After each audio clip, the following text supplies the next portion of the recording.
Sir, இப்போ நீங்கள் அரசாணை 354 பற்றி நீங்கள் குறிப்பிட்டீங்க. இப்போ அந்த அரசாணையில் முக்கியமாக என்ன சொல்லப்பட்டிருந்தது சார்? அரசாணை 354 என்பது அரசு மருத்துவர்களுக்கு டிஏசிபி எனப்படும் காலம் சார்ந்த ஊதியம் தரப்பட வேண்டும் என்ற உயர்ந்த நோக்கத்தில் 2009 அன்று முதலமைச்சராக இருந்த கலைஞர் அவர்கள் வெளியிட்ட அரசாணை தான் அரசாணை 354. நாடு முழுக்க அரசு மருத்துவர்களுக்கு உரிய ஊதியம் கிடைக்குது. எல்லா இடத்திலேயுமே எங்களுக்கு தலைமை பொறுப்பில் இருப்பவர்கள் ஐஏஎஸ் அதிகாரிகள், அதில் எந்த குழப்பமும் இல்லை. ஆனால் தமிழகத்தில் மட்டும் மருத்துவர்களின் உழைப்பை மட்டும் நன்றாக பயன்படுத்தி கொண்டு அவர்களுக்கு உரிய ஊதியம் மறுக்கப்படுவது, அதுவும் சுகாதாரத்துறையில் முன்னணி மாநிலம் என்று பெருமையாக சொல்லப்படும் தமிழகத்தில் இந்த நிலைமை நீடிப்பது. இந்த ஓராண்டுக்குள்ள உங்களோட கோரிக்கைகள், உங்கள் பிரச்சனைகள் தீர்க்கப்படும் நினைக்கிறீங்களா? இந்த ஆட்சி அமைந்ததும் எங்களுடைய கோரிக்கையை நிறைவேற்றுவார்கள் என்று நாங்கள் பெரிதும் எதிர்பார்த்தோம். கொரோனா தொற்றின் எண்ணிக்கை 30,000 35,000 என்று உச்சத்தில் இருந்தது. அத்தகைய அசாதாரண சூழ்நிலையில் உறுதுணையாக இருந்த மருத்துவர்களை நிச்சயம் முதல்வரால் மறக்க முடியாது என்பது எங்களுக்கு தெரியும். எனவே என்ன கவலைன்னா, எங்களுடைய சந்தேகம் என்ன அப்படின்னா, முதல்வரின் கவனத்துக்கு கொண்டு செல்லப்படவில்லை. அதனால தான் மருத்துவர்களின் பிரச்சனை தொடர்ந்து நீடிக்கிறது.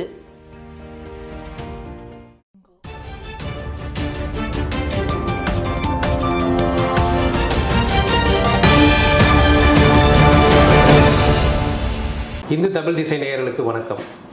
இன்று நம் அரங்கத்திற்கு சிறப்பு விருந்தினர் ஒருவர் வந்திருக்கிறார். அவர் அரசு மருத்துவர்களுக்கான சட்ட போராட்டக் குழுவின் தலைவர் மருத்துவர் பெருமாள் பிள்ளை அவர்கள். அவருடன் பேசுவதற்கும் விவாதிப்பதற்கும் நிறைய விஷயங்கள் இருக்கின்றன. பாருங்கள், அவருடன் பேசுவோம். சார் வணக்கம். வணக்கம் சார், நீங்கள் ரொம்ப நாளாகவே போராட்டங்களை முன்னெடுத்துட்டு வரீங்க. அதாவது மருத்துவர்களுக்கான கோரிக்கைகளை முன்வைத்து, அவர்களுக்கான பிரச்சனைகளை முன்வைத்து நீங்கள் நீண்ட நாட்களாகவே போராட்டங்கள் எடுத்துகிட்டு வந்துட்டுருக்கீங்க. உங்களோட முக்கியமான பிரச்சனைகள், கோரிக்கைகள் என்னென்ன சார்? அரசு மருத்துவர்களுக்கான சட்ட போராட்ட குழு சார்பில் மருத்துவர்களுக்காகவும் மக்களுக்காகவும் கோரிக்கைகளை முன்னெடுத்து போராடி வருகின்றோம். முக்கியமாக கொரோனா பேரிடரில் பணியாற்றி உயிரிழந்த டாக்டர் விவேகானந்தன் மனைவிக்கு அரசு வேலை தரப்பட வேண்டும். அரசு மருத்துவர்களுக்கு அரசாணை 354 படி 12 ஆண்டுகளில் ஊதியப்பட்டை 4 வழங்கப்பட வேண்டும்.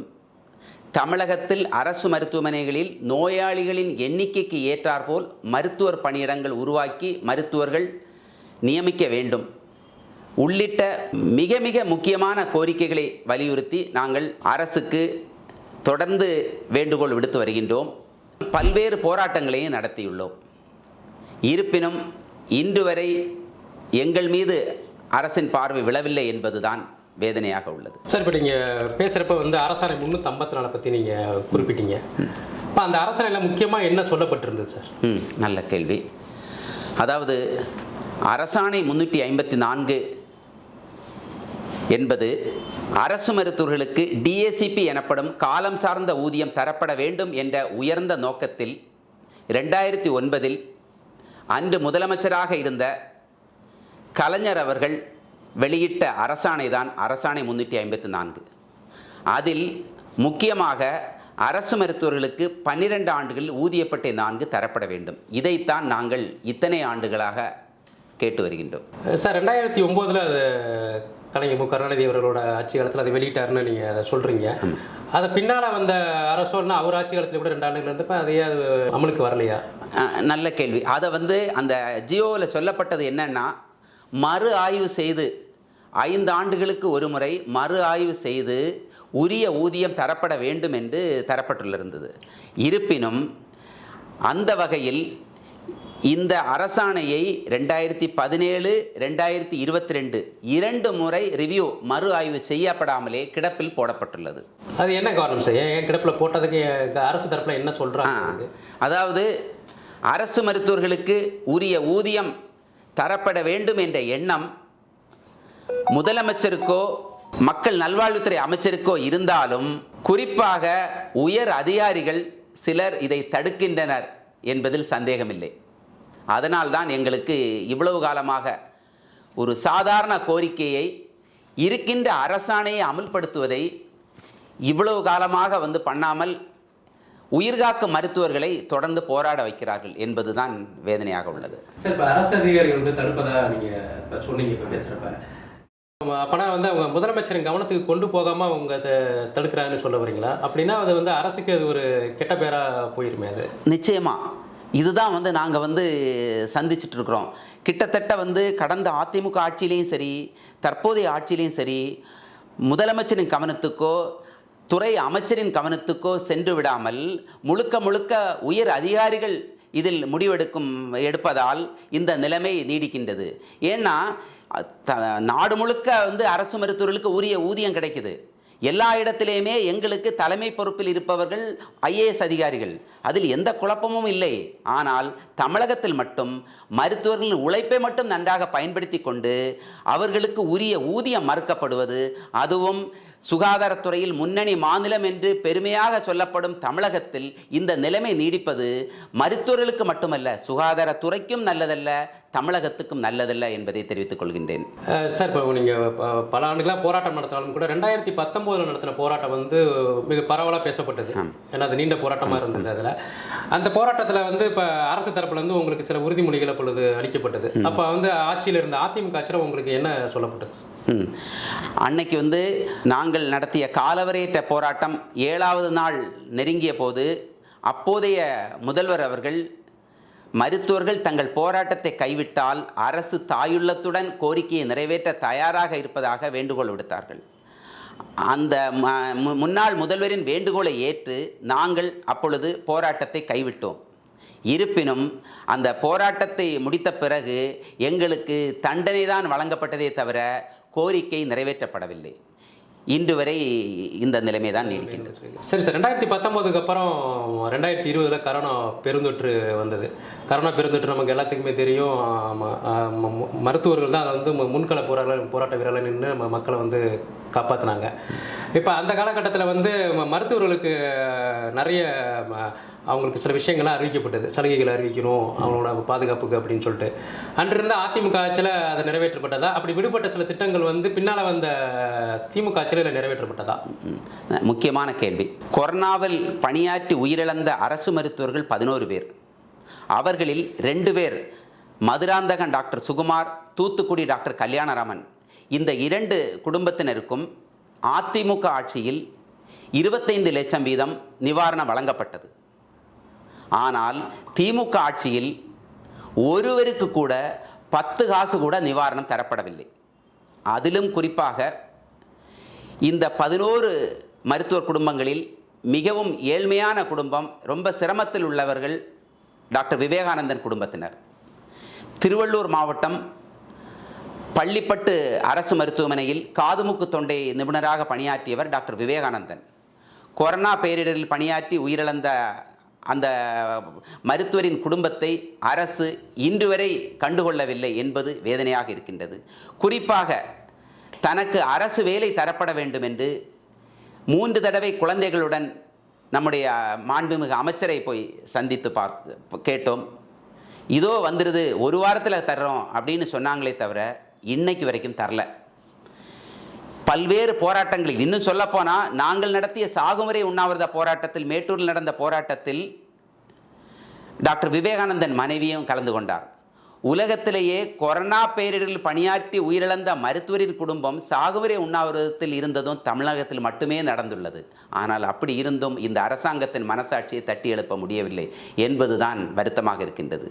இதை தவிர வேறு வழியின்றி சென்னை உயர்நீதிமன்றத்தில் தொடரப்பட்ட வழக்கில் திவ்யா விவேகானந்தனுக்கு அரசு வேலை தரப்பட வேண்டும் என நீதிபதிகள் தெரிவித்த பிறகும், உத்தரவிட்ட பிறகும் இன்று வரை அரசு வேலை கிடைக்கவில்லை. இதுதான் நிலைமை. அதுக்கு அரசு தரப்பில் என்ன சொல்கிறாங்க சார்? அதுக்கு அரசு தரப்பில் இன்னைக்கு வரைக்கும் வருதுன்னு சொன்னவங்க பதில் எதுவும் இல்லை. இதில் மிகப்பெரிய வெந்த புண்ணில் வேல் பாய்ச்சுவது போல் ஒரு சம்பவம் நடந்தது. என்னன்னா, 2 மாதங்களுக்கு முன்னால் தமிழக சட்டமன்றத்தில் திருமதி வானதி ஸ்ரீனிவாசன் எம்எல்ஏ அவர்கள் ஒரு கேள்வி எழுப்புறாங்க. கொரோனா பேரிடரில் பணியாற்றி உயிரிழந்தவர் குடும்பத்துக்கு திமுக அரசு எதையுமே செய்யவில்லை, குறிப்பாக டாக்டர் விவேகானந்தன் மனைவிக்கு அரசு வேலை தரப்படவில்லை என்பதை அங்கே நியாயம் கேட்டு பேசினார்கள். உடனடியாக துறை அமைச்சர் என்ன பதில் சொன்னாங்க அப்படின்னா, டாக்டர் விவேகானந்தனுக்கு 2 மனைவிகள், அவரது குடும்பத்தில் பல பிரச்சனைகள், அவரது தாயாரும் பங்கீடு கேட்கிறார்கள். சட்ட சிக்கல் இருக்குது, இதனால் தர முடியவில்லை என்று பதில். இந்த பதில் ஒட்டுமொத்த 19,000 மருத்துவர்களுக்கும் அதிர்ச்சி ஏற்படுத்துவதாக இருந்தது. ஏன்னா 100க்கு 100% அமைச்சர் தெரிவித்தவை அனைத்தும் போய், இதில் எந்த விதமான சட்ட சிக்கலும் இல்லை. சென்னை ஹைகோர்ட்டு தரணும்னு சொல்லியிருக்கு. ஏற்கனவே எலிஜிபிலிட்டி சர்டிஃபிகேட்டு அரசு கொடுத்துருக்கு, 2022 கொடுத்துட்டாங்க இவங்களுக்கு ஜாபு தரணும்ன்ட்டு. ஆனால் இன்னைக்கு வரைக்கும் அரசு வேலை தரப்படவில்லை. இந்த நிலைமை தான். அதாவது கொரோனா பேரிடரின் போது என்ன பேசப்பட்டது? மருத்துவர்களுக்கு இராணுவ வீரர்களுக்கு இணையான மரியாதை. இதுவா இராணுவ வீரர்களுக்கு இணையான மரியாதை? இத்தனை தடவை திவ்யா விவேகானந்தன் கண்ணீர் சிந்திய பிறகும் பெண்களுக்கு முக்கியத்துவம் தரும் அரசு என்று சொல்லப்படும் திமுக ஆட்சியில் ஒரு முக்கியமாக மக்களை காப்பாற்ற போராடி மாண்ட மருத்துவரின் மனைவி கண்ணீர் விடுவது இன்று வரை நம்முடைய முதல்வரின் கவனத்துக்கு கொண்டு செல்லப்படவில்லையா என்பதுதான் எனக்கு புரியவில்லை. நம்முடைய முதல்வர் சுற்றுப்பயணம் போகிறப்ப சாலை ஓரத்தில் யாராவது மகளிர் நின்னா கூட பொறுமையாக நின்று என்னன்னு கேட்குறாரு, கோரிக்கை மனு வாங்குறாரு, தீர்வு கிடைக்குது. ஆனால் அரசுக்கு உறுதுணையாக இருந்த மக்களுக்காக போராடி உயிரை விட்ட மருத்துவரின் குடும்பம் இதற்கு மேல் இன்னும் எவ்வளவு காலம் கண்ணீர் விடுவது? சார், இப்போ நீங்கள் இப்போ பல விஷயங்கள் சொன்னீங்க. இப்போ எதிர்க்கட்சி தலைவராக இருந்தப்ப இன்றைய முதலமைச்சர் மு.க. ஸ்டாலின் அவர்கள் எதிர்க்கட்சி தலைவராக இருந்தப்போ நீங்கள் போராட்டம் நடத்துகிறப்போ உங்களுக்கு ஆதரவாக பல கருத்துக்கள் வெளியிட்ட திமுக ஆட்சிகள் வந்தால் அது நிறைவேற்றப்படும் அப்படின்னு சொன்னார். அது மாதிரி ஆட்சிக்கு முன்பாக உங்களுக்கு ஏதாவது உறுதிமொழி தரப்பட்டதா? நல்ல கேள்வி. 2019 ராஜீவ்காந்தி மருத்துவமனையில் சாகுமுறை உண்ணாவிரதம் இருந்தபோது எங்கள் பக்கத்தில் அமர்ந்து என்னுடைய கையை பிடித்து கருணையோடு நலம் விசாரித்தது மட்டுமின்றி, மருத்துவர்கள் தங்களை வருத்தி கொள்ள வேண்டாம், கழக ஆட்சியில் போடப்பட்ட அரசாணையைத்தானே கேட்குறீங்க, அடுத்து திமுக ஆட்சி அமைந்ததும் நாங்கள் பண்ணி கொடுத்துருவோம் அப்படின்னு சொன்னவர் தான் திரு முத்துவேல் கருணாநிதி ஸ்டாலின் அவர்கள். ஆனால் இன்னைக்கு வரைக்கும் கோரிக்கை நிறைவேற்றப்படவில்லை. அன்னைக்கு பக்கத்தில் உட்கார்ந்து பேசினப்ப ஏதோ உதட்டிலிருந்து வந்த வார்த்தைகள் மாதிரி எங்களுக்கு தெரியல. உண்மையிலே நாங்கள் ரொம்பவே நம்பினோம். இன்னும் சொல்லப்போனால் மருத்துவர்கள் வரலாற்றிலேயே முதன்முறையாக ஆட்சி மாற்றம் வர வேண்டும் என்று ஒவ்வொரு மருத்துவரும் தவம் இருந்தது என்றால் அந்த டைம்லலாம் அந்த அளவுக்கு நாங்கள் நம்பிக்கையோடு எதிர்பார்ப்போடு இருந்தோம். ஆனால் இன்னைக்கு வரைக்கும் பண்ணலை. அரசு ஊழியர்களுக்கான ஓய்வூதிய பலன்களை பற்றி நம்ம பேசுகிறதுக்காக அவங்க ஒரு கமிட்டி ஒன்று அனௌன்ஸ் பண்ணியிருக்காங்க. இப்போ இன்னும் எலெக்ஷன் ஒரு வருஷத்தில் வர இருக்கிறது. இந்த ஓராண்டுக்குள்ளே உங்களோட கோரிக்கைகள், உங்கள் பிரச்சனைகள் தீர்க்கப்படும் நினைக்கிறீங்களா? ஒரு வேளை அப்படி தீர்க்கப்படணும்னா உங்களுக்கு வேறு ஏதேனும் உத்திகள் வச்சுருக்கீங்களா? ஏதாவது உத்தேசம் ஏதாவது இருக்கிறதா? அதாவது நாம் ஏற்கனவே சொன்ன மாதிரி இந்த ஆட்சி அமைந்ததும் எங்களுடைய கோரிக்கையை நிறைவேற்றுவார்கள் என்று நாங்கள் பெரிதும் எதிர்பார்த்தோம். அது மட்டுமல்ல, நம்முடைய முதல்வர் இதுவரையும் எந்த முதல்வரும் சந்தித்திராத வகையில் முதல்வர் பதவியில் அமர்ந்த நேரம் எப்படி இருந்துச்சுங்கிறது எல்லாருக்கும் தெரியும். கொரோனா தொற்றின் எண்ணிக்கை 30,000 35,000 என்று உச்சத்தில் இருந்தது. அத்தகைய அசாதாரண சூழ்நிலையில் உறுதுணையாக இருந்த மருத்துவர்களை நிச்சயம் முதல்வரால் மறக்க முடியாது என்பது எங்களுக்கு தெரியும். எனவே முதல்வர் அவர்கள் நிறைவேற்றுவார்கள் என நம்புகிறோம். இருந்தாலும் என்ன நடக்குதுன்னே எங்களுக்கு புரியல. ஏன்னா கொரோனாவில் உயிரிழந்த மருத்துவர் விவேகானந்தன் மனைவி அரசு வேலை கேட்டதற்காக அந்த குடும்பத்தின் மீது அவதூறு நடந்தது. சமீபத்தில் டாக்டர் லட்சுமி நரசிம்மன் அவர் யார் அப்படிங்கிறது நம்முடைய முதல்வருக்கே தெரியும். ஏன்னா நாட்டிலேயே ஊதிய கோரிக்கைக்காக மருத்துவர் ஒருவர் உயிரை விட்டது தமிழகத்தில் மட்டும்தான் நடந்தது. அவர் உயிரிழந்த போது முதல் அறிக்கை நம்முடைய. ஆனால் என்ன நடக்குது இப்போ? சரி, கடந்த பிப்ரவரி 7ஆம் தேதி அவருடைய நினைவு நாள். டாக்டர் லட்சுமி நரசிம்மன் பற்றி ஒரு கட்டுரை வெளியாகிறது. உடனடியாக அடுத்த நாள் அரசு தரப்பிலிருந்து மறுப்பு அறிக்கை. நாங்கள் எதிர்பார்த்தது இப்படி ஒரு கட்டுரை வருதுன்னா நிச்சயமாக கண்ணீர் விடுற மாதிரி இருக்குது அப்படிங்கிறதுனால அழைத்து பேசி கோரிக்கைகளை முழுமையாக நிறைவேற்றி தருவாங்கன்னு எதிர்பார்த்தோம். அப்படி இல்லை, அமைதியாக இருப்பாங்க, இந்த 2ல் 1 தான் பண்ணுவாங்கன்னு நாங்கள் எதிர்பார்த்தோம். ஆனால் என்ன நடந்துச்சுன்னா, மூணாவதாக நினைவு நாளில் வெளியிடப்பட்ட அறிக்கைக்கு மறுப்பு அறிக்கை. இப்படியெல்லாம் கூட இருப்பீங்களா? எங்களால் தாங்கிக்கவே முடியலை. சரி, மறுப்பு அறிக்கையை வெளியிடுறீங்க. அந்த மறுப்பு அறிக்கை 100% பொய். என்ன? ஒன்று, டாக்டர் லட்சுமி நரசிம்மனுக்கு குடும்பத்துக்கு 1 கோடி ரூபாய் வழங்கப்பட்டது. காசு கேட்கவும் இல்லை, கொடுக்கவும் இல்லை. அவங்க கேட்குறது, எந்த கோரிக்கைக்காக என்னுடைய கணவர் உயிரை விட்டாரோ அந்த கோரிக்கையை நிறைவேற்றினால்தான் அவருடைய ஆன்மா சாந்தி அடையும் அப்படிங்கிறத அழுத்தம் திருத்தமாக ஆரம்பத்திலிருந்தே சொல்லிட்டு வராங்க. அப்படி இருக்கிறப்ப இங்கே யார் காசு கேட்டாங்க? நீங்கள் என்ன கொடுக்கறது? அடுத்தது, லட்சுமி நரசிம்மன் வாரிசுகளுக்கு அரசு வேலை. இதுவும் கேட்கவும் இல்லை, கொடுக்கவும் இல்லை. மூணாவது, GO 354 அரசாணை 354 நிறைவேற்றுவதில் சிக்கல் மருத்துவர் சங்கங்களுக்குள் ஒருமித்த கருத்து இல்லை. ஏங்க, அரசாணை 354 நிறைவேற்ற வேண்டும் என்று அனைத்து சங்கங்களும் ஒருமித்த குரலில் பல வருடங்களாக போராடி வருகிறோம். எல்லாருக்கும் தெரியும். இந்த அரசாணை அமல்படுத்த வேண்டும் தான் எங்கள் கையில் சத்தியம் பண்ணிட்டு போனீங்க நம்முடைய முதலமைச்சர் அவர்கள். இந்த கோரிக்கையை அரசாணை 354 படி ஊதியம் தரப்படணும்னு சொல்லி சென்னை ஹைகோர்ட்டு தீர்ப்பு கொடுத்துருக்குது. தமிழக சட்டமன்றத்தில் 4 சட்டமன்ற உறுப்பினர்கள் அரசாணை 354 கலைஞரின் அரசாணையை அமல்படுத்த வேண்டும் என்று டாக்டர் எழிலன் உட்பட 4 MLAக்கள் அரசுக்கு கோரிக்கை வைத்தாங்க. இந்த அளவுக்கு 354க்கு எல்லா தரப்பிலையும் அழுத்தம் தந்துட்டு இருக்கிறப்போ இதில் எதுக்கு தான் பொய் சொல்கிறதுன்னு இல்லைங்கிற மாதிரி இப்படி ஒரு அறிக்கையை வெளியிட்டிருந்தார்கள். ஸோ எங்களுக்கு என்னென்னா, ஆட்சி அமைந்ததும் பண்ணியிருக்கணும். ஏற்கனவே வாக்குறுதி அளிச்சிங்க, கொரோனாவில் ஒர்க் பண்ணுறோம், மற்ற எல்லா மாநிலத்தை விட குறைவாக இருக்குது, இத்தனை வாட்டி போய் டெல்லியில் போய் விருதுகள் வாங்குறீங்க, நீங்களாகவே பண்ணியிருக்கணும், பண்ணலை. நாங்கள் இத்தனை வாட்டி போராடணும், பண்ண மாட்டேங்கிறீங்க. அனைத்து கட்சி தலைவர்களும் சொல்லியாச்சு, பண்ண மாட்டேங்கிறீங்க. சட்டமன்றத்தில் சொல்லியாச்சு, பண்ண மாட்டேங்கிறீங்க. சென்னை ஹைகோர்ட்டு தீர்ப்பு கொடுத்த பிறகு பண்ண மாட்டேங்கிறீங்க. இப்போது அட்லீஸ்ட் நீங்கள் சொன்ன மாதிரி ஆட்சி கடைசி 1 வருடம் நிச்சயமாக பண்ணுவாங்கன்னு எதிர்பார்க்குற நேரத்தில் நீங்கள் என்ன பண்ணுறீங்க? கோரிக்கையை வச்சா அந்த கோரிக்கையை சிதைப்பீங்க. அப்போது நியாயமான கோரிக்கைக்காக மருத்துவர்கள் போராடுவது தமிழகத்துக்கு திராவிட மாடல் அரசுக்கு அழகல்ல. உங்களுக்கே தெரியும், இன்னைக்கு புதிதாக இத்தனை அரசு மருத்துவமனைகள் துவக்கப்பட்டுள்ளன. சமீபத்தில் ராஜீவ்காந்தி ஆஸ்பத்திரியில் நம்முடைய துறை அமைச்சர் பேசுகிறப்போ என்ன சொல்கிறாங்கன்னா, திமுக ஆட்சி வருவதற்கு முன்பாக 6000 OP புறநோயாளிகள் பார்த்த ஆஸ்பத்திரியில் இன்னைக்கு 12,000 15,000 உயர்ந்துள்ளது தினசரி நோயாளிகள் எண்ணிக்கை. அப்போது எங்களுக்கு வேலைப்பளு 2 மடங்குக்கு மேல் அதிகமாக இருக்கிறப்போ நீங்கள் கூடுதலாக 2 மடங்கு மருத்துவர்களும் செவிலியர்களும் நியமிச்சிருக்கணுமா இல்லையா? இது நியாயமான கேள்வி தானே? இன்னைக்கு வரைக்கும் நீங்கள் பண்ணலையே. அப்போ அந்த வேலைப்பளு யார் மேலே விழுதுங்க? அப்போ எங்களுக்கு ஏற்கனவே இப்போ ஊதியம் ரொம்ப குறைவாக வாங்கிட்டு இருக்கிறோம், ஆனால் வேலைப்பளு டபுள்னு சொல்லிட்டு எங்கள் அமைச்சரே சொல்கிறீங்க. இதை விட உங்களுக்கு புரிதல் வேறு என்ன வேணுங்க? அவங்களுக்கு டபுளாக வேலை பார்த்துட்டு இருக்கிறாங்க, அவங்களுக்கு சம்பளத்தை கொடுத்துட்டு தான் அடுத்தது மறு வேலை அப்படின்னு நீங்கள் அதிகாரிகள்கிட்ட உத்தரவிட்டுருக்கணும். முதல்வர்கிட்ட போய் நின்று இருக்கணும். முதல்வர் அவர்களே, நீங்கள் ஏற்கனவே கையில் சத்தியம் பண்ணீங்க.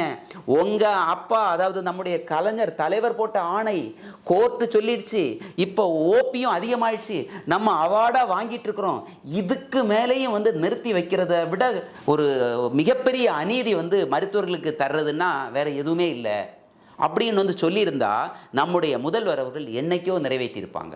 அப்போ எங்களுக்கு என்ன கவலைன்னா, எங்களுடைய சந்தேகம் என்ன அப்படின்னா, முதல்வரின் கவனத்துக்கு கொண்டு செல்லப்படவில்லை. அதனால தான் மருத்துவர்களின் பிரச்சனை தொடர்ந்து நீடிக்கிறது. இது நல்லதல்ல. இப்போ மருத்துவரின் உங்கள் கோரிக்கையை வெல்வதற்கு அடுத்த கட்டமாக என்ன செய்யலாம்னு உத்தேசம் இருக்கு? நல்ல கேள்வி. இருந்தாலும் இதற்கு பிறகாவது ஊடக நண்பர்கள் மூலம், பத்திரிகை நண்பர்கள் மூலம் முதல்வரின் கவனத்துக்கு கொண்டு செல்லப்படும் என்று நாங்கள் முழுமையாக நம்புகிறோம். இல்லையெனில் வேறு வழியின்றி நாங்கள் மிகப்பெரிய போராட்டத்தை நடத்த வேண்டிய நிலைக்கு தள்ளப்படுவோம் என்பதையும் வேதனையுடன் தெரிவித்துக் கொள்கின்றோம். சார், எங்கள் அரங்கத்திற்கு பல்வேறு கருத்துக்களை நீங்கள் தெரிவிச்சிங்க, அதுக்கு முக்கிய நன்றி சார். நேரில் மீண்டும் ஒரு நிகழ்ச்சியில் சந்திப்போம். நன்றி, வணக்கம். நன்றி.